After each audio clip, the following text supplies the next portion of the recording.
You have Diablo and not Violet, so you're like me and you want to know how to make this unit work without the new protector.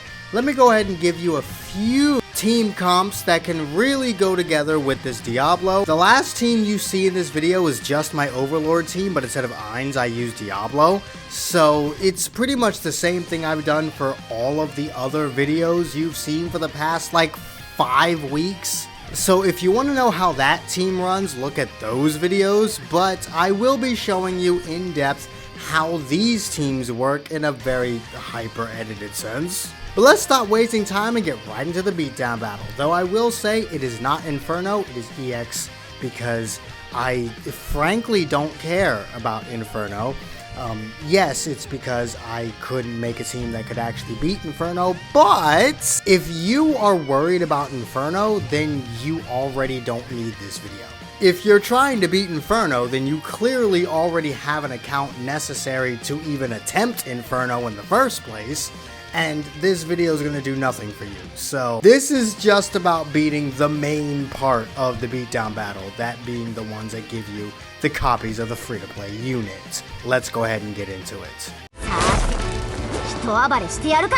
So you'll notice that I, put Rimuru up front, and that's because I wanted to actually showcase the fact that at first, I thought that using Rimuru would be really good because I could guarantee that Diablo had his EX ult by the end of the battle, but as you'll see, that wouldn't have ever been a problem to begin with. So while you won't see it in this video, in the next Diablo video I make, yeah, he won't be on the team, and I put a better buffer on the team because... But realistically, this whole portion is just to show you every single thing that I'm doing, every skill, every protector, every single attack, everything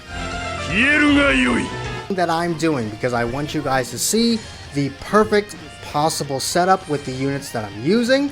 And like I said, in the next video, we're going to go over a few extra units that you could use for more buffs, a few extra units you could use for more orb changes, you know, so on and so on. But this is basically what I thought would be the optimal play for the beatdown battle, and I'm gonna admit I was wrong, because Rimuru was not necessary at all.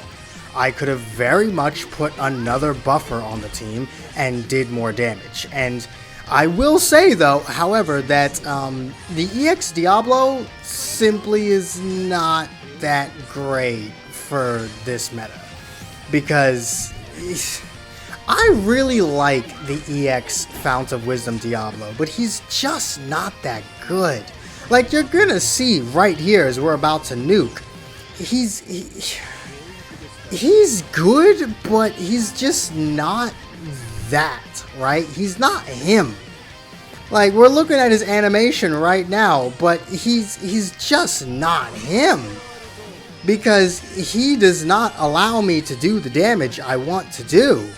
And I've got to be honest with you, first ever EX unit or not, he's still an EX protector that is on a lot of banners, honestly.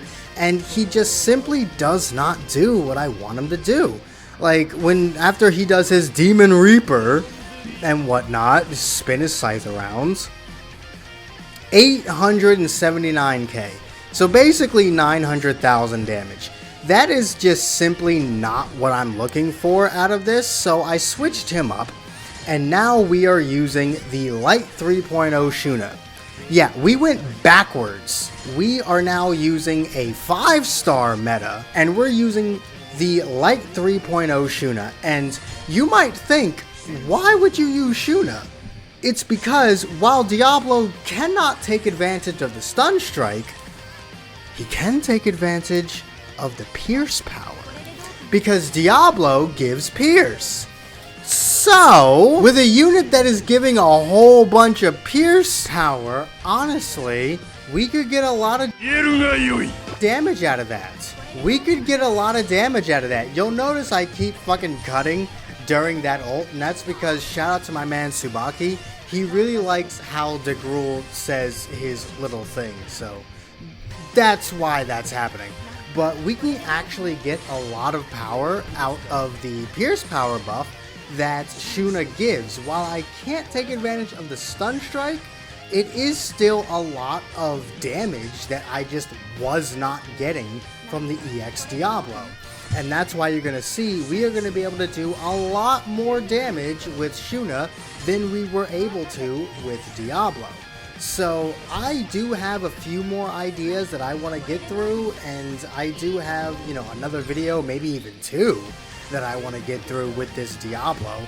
And, I'm already recording one that I'm doing right now, but you're about to see right here as we're watching Shuna's ult, we are going to get a decent jump of power from Shuna than we were from Diablo, simply because of the fact that Diablo gives Pierce, like I said, and Shuna gives the Pierce power.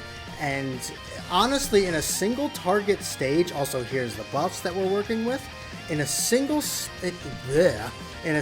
target stage, Diablo is legitimately going to work just fine as the AoE, because in a lot of the content in the game, they simply don't have the power necessary to deal with 1.07 million. Yeah, a lot of the content in the game is going to die from that. But here's the Overlord team real quick. Here's the buffs we're working with. I went straight for the end of the fight. For the end of the fight, because y'all know how the Overlord team works at this point. So here we go. Here's Diablo and 852,000. Honestly, that is more than enough to deal with pretty much all of the tempered edges and the conquests. Like, genuinely, you are not going to struggle with any content in the game using this Diablo. And that is why I think he is actually a good pickup.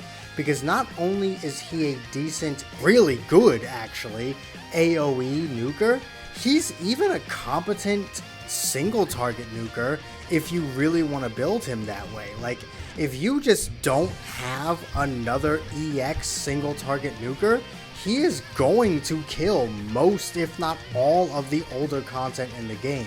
So definitely a very good unit, and I look forward to recording the extra stuff that I want to do with him. And let me know what you guys think of this video, and I will see you all next time.